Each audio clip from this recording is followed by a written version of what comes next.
Welcome to Let Me Fix This. Enjoy the video. You start by making sure the case and both AirPods have juice.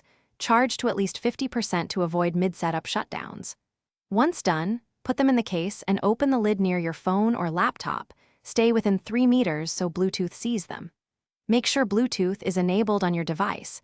If the pairing animation doesn't appear, press the small setup button on the case and hold it. This triggers discoverable mode, so your device can find and begin the pairing process immediately.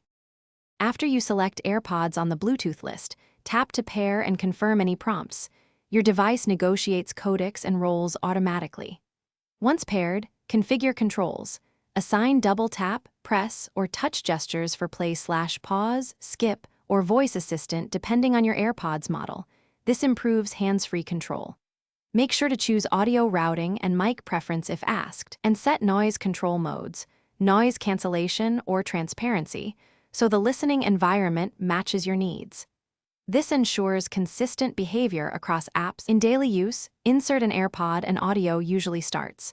Remove it to pause. This automatic ear detection saves steps.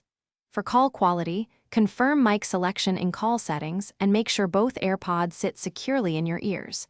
If you hit connectivity glitches, reset the case by holding the setup button for about 15 seconds, then repair. This clears pairing conflicts.